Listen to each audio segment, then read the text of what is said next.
say that everything is within your power and the power is within you.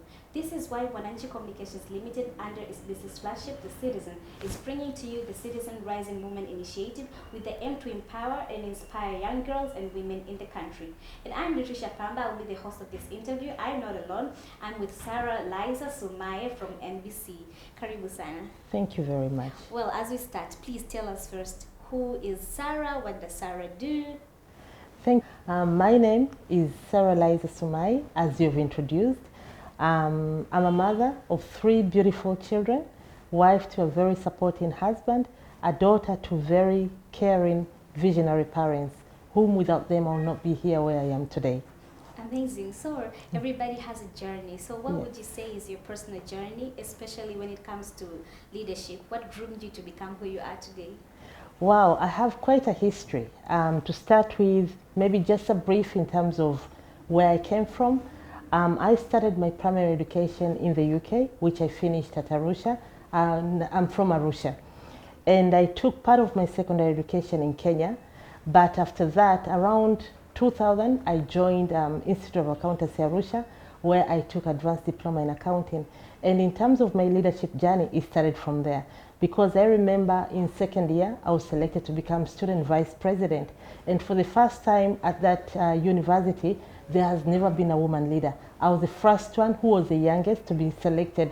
And you know, you have to contest to seek for elections. So from there, that's where I started my leadership journey.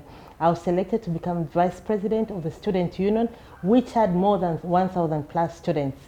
And from there, around 2000, where I finished, I went to the UK to pursue my master's degree in finance.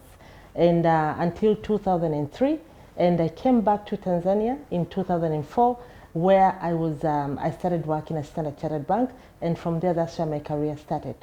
Wow, that's amazing. I really love how you became the first woman to be a leader since you're in uni, and that really says a lot about yourself, because whenever someone is taking an initiative to do something and you become the first one to do it, that means you're bold, you're daring, and you said, you know what, I can do it. Yes. So you've spoken about having, you know, a family, and as you're introducing them, I noticed that you were talking about how supportive they are, both the husband, the parents. So what is the importance of having a support system, especially as a woman?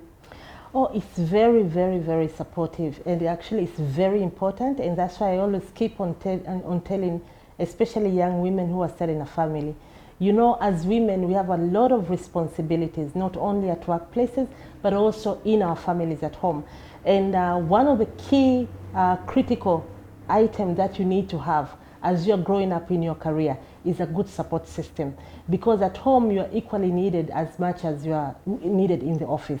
So you need to have good support system at home for you to be able to achieve your career. So how are you able to find that balance between, you know, becoming a good mother, a good wife, but as well taking on the responsibilities that you have at work? Yeah. So one of the things that is really helping me is when I'm at work, I give myself 100%, actually 110. When I'm at home, I leave everything that is about work at work. And I become a proper mother, a proper wife. I'm a very submissive wife.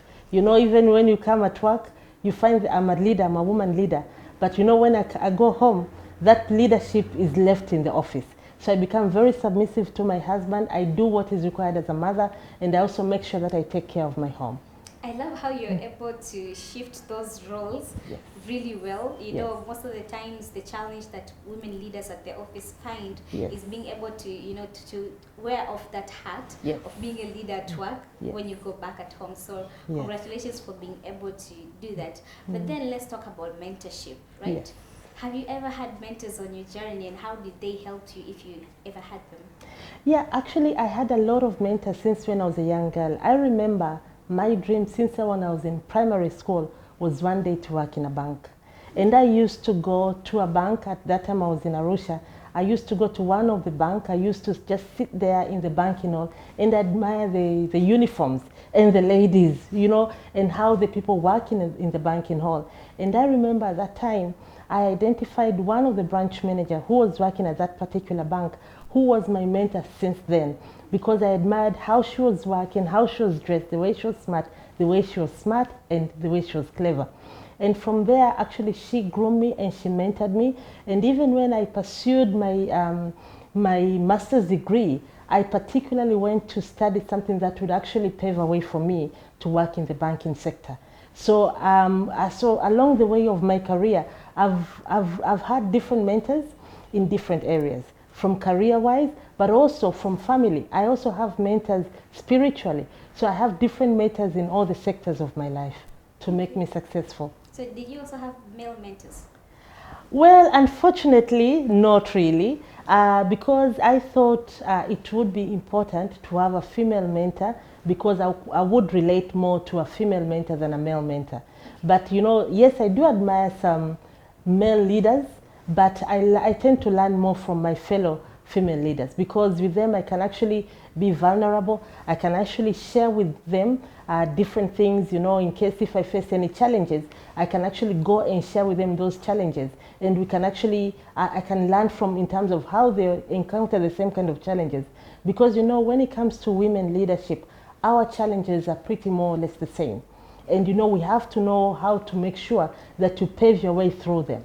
Okay. Yes. So there is also this notion that, you know, men, they're not able to deal with empowered women. You know, like we've been speaking about women empowerment for a while now, right? So everybody is about empowering women, then the men feel left behind. So how can we bring these men into the conversations when it comes to women empowerment, just so we could have both genders on the same level? Yeah, correct. Yeah. And actually you've said a very important point, because there has been a lot of talks when it comes to women empowerment, but we are forgetting about the male child.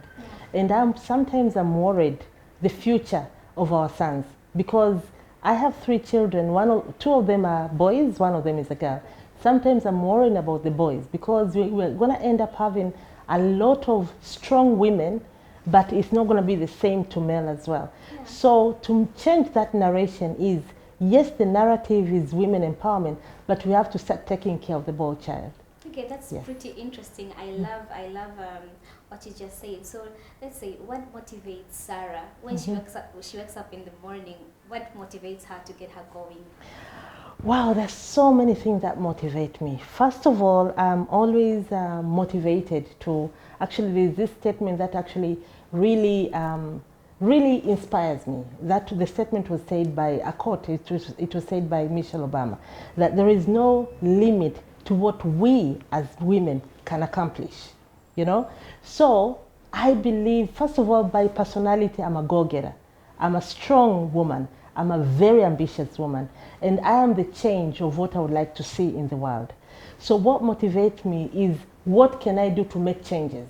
And another thing is, what can I do to empower my fellow women to be where I am today? Because, you know, when it comes to women, yes, I'm at the leadership position, but in the boardroom, we are always very few. Yeah. So it means it's our responsibilities as women to empower other women to also climb up the ladder and be in the same seats as we are in the boardroom. So that's also another thing that motivates me, is to see how best I can make a change, the one that I want to see, by empowering other women and young girls in the community. I love how you brought that concept of how when we come to boards, right? Yes. There are few women and a lot of men. Yes. So as a woman who is sitting on that table, yes, but it's going to be, I'm not sure how many women are you on that board, but probably you're very few, yes, maybe even yourself if possible. Even if there's other women, that won't be a lot. How are you able to juggle upon and give out your views and get things across in a male-dominated space? Because that's a little bit hard when you're from a different gender. So how do you deal with that? Yes, so first of all, when I'm in that boardroom, I don't see like I am representing myself, but I'm seeing that I'm representing other women who are behind me. And the good thing about NBC, we have a lot of different initiatives that we have in terms of when it comes to women empowerment, mentorship, and coaching. So when I'm there, I look for different avenues that can actually bring more women on the board. And at the same time, whatever that I talk about, at the back of my mind, I have to talk about something that will actually lead to more women in that boardroom. You know, in terms of policies, in terms of procedures, in anything that we talk about, because I'm there representing more women. But you know, as a woman, since we are in a male-dominated field, sometimes you have to use twice the energy comparing to other fellow men. And actually, that's what I need to do, is to make sure that I hold myself so that I don't let other women down by representing them very, very well. Because that will actually give more courage to other male leaders to see that, you know, we have a woman and she's representing other women very well. And actually, they would be encouraged to give more opportunities for more women. I love how you're a she for she, because that's another problem. Actually, it's a notion that people say that women don't love each other. And I just love how within this interview you've shown how you actually want other women to come on top. And that's a really nice thing when you see in another woman. Okay, so let's talk about challenges. No one ever goes through this much to be here without any challenges. So what challenges did you pass through? Well, I wouldn't say challenges, because I like to look at challenges as opportunities. Nice. Yeah. So I wouldn't say challenges as such, but maybe if I can talk on a general point of view in terms of what are the challenges that women face when it comes to leadership. And I would say that women, we don't have any external forces that are preventing more women to climb up the ladder. I think in most of the time, is yes, you could find, yes, there are policies and whatever, but in most of the organizations, they have equal opportunity. You know, like NBC is an equal opportunity employer. But I think sometimes the challenges are within women in terms of believing in themselves, that they can do much better, or even, you know, much better comparing to male. So I think it's about women believing in themselves, that whatever they have, they can actually do much better, and they can actually compete in this kind of an environment. I do have an example. Like, there was a time that I was advertising for one of the roles. And you know, since I'm an advocate of women empowerment, so I was actually hoping that more women would apply for that role, because it was a senior role. And sometimes I had to go and convince people to apply. You find the male counterparties, they actually, sometimes they were even half qualified comparing to the female. And the male were like, you know what, I'm going to learn, you know, while I'm already on the job.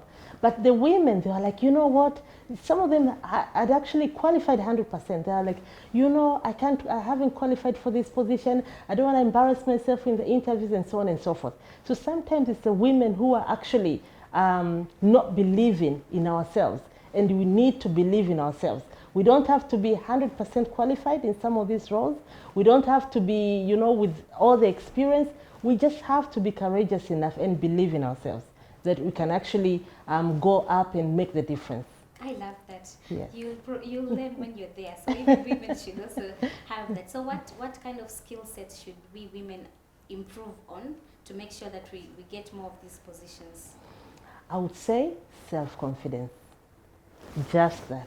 Okay. We just have to believe in ourselves that we can do, and we don't have to disqualify ourselves. We have to be self-confident. We have to be able to have influential skills and persuasive skills. I believe that's all that we need. But in terms of whether our male counterparts are more qualified, in most of the time, women are actually qualified, and in some instances, even more than male. But it's just that they lack self-confidence and they don't believe in themselves, that they can actually jump up the career ladder. I think over there we should also add negotiation skills, because that's where we're exactly. Well, okay. Correct. So yes. When you look at the data, especially in the finance industry, yes. and that's not just in Tanzania, let's say that's globally. Yes. There are very few women who are on the top management roles. That means, you know, when you look at directors, let's take an example of just the managing directors in the banks in Tanzania. Yes. We can count them. Yes. You know, if it's not one, it's just two in the entire country, actually. What do you think is making us women fall back from that? Self-confidence and belief. And you know, okay, another thing that men have, which women sometimes we might be lacking, is networking skills. Okay. Yeah, so sometimes you can have all that it takes. You can have all the education qualification, you can have all the experience, but sometimes in some of these leadership positions, it's about who you know. If you have a sponsor, somebody who can talk positively about you behind closed door, you know, and those kind of things. And that only comes if you have very good network with the people who actually make decisions in some of these organizations. So yes, you can be qualified, yes, you can have all the experience, but we also need, apart from self-confidence, we need to have networking skills. Okay, so I've also learned that we should have a mentor, as Yes. you say, Yes. but we should also have sponsors, someone Yes. that can speak your name behind closed doors Exactly. before you enter Yes. a room. That's Yes. really nice. Yes. So let's speak to an 18-year-old self, and this Yes. is going to be my last question. Let me not Okay. exhaust you. No problem. Your 18-year-old self. Yes. Take yourself back. Yes. And knowing what you know today, Yes. talk to her about women in leadership, because I want you to talk to yourself, but at the same time, this message will go across to the 18-year-olds of right now who are thinking about becoming women leaders. Yes. Well, if I go back when I was 18 years old, first of all, I will not change where I am today, because this is where I've always wished to be. I've always been ambitious in terms of I wanted to work in a bank. But also at the same time, I would tell 18-year-olds to be very courageous, to have passion, and to have a dream. If somebody has a dream, they need to pursue it no matter what. They shouldn't be let down in terms of circumstances. You know, where there's a will, there's a way. So they have to have a dream, they have to be passionate in terms of what they want to pursue, and they have to work hard in order to achieve that ambition they want to achieve one day. I love the working hard place, because Yes. most of us, we tend to forget to pick me, and we forget Yes. about working hard. So Correct. thank you for Correct. that. Thank you for sitting with us today, and Thank thank you for you. inspiring us Thank through you the very- Citizen Rising Woman Initiative, and we're looking forward to seeing you on March 8th. Not a problem. Thank you very much for your time, and I've really enjoyed this interview. Well done. Well, bold, strong, and confident is what we take from this interview. This was Miss Sarah for NBC, and she's here telling us a story about how she went from lower roles, taking on leadership roles when she's in university, until where she is here today. On March 8th, Mwananchi Communications Limited will be having the Citizen Rising Woman 3rd edition at the Superdome, so don't miss. I was Patricia Pamba. Until next time.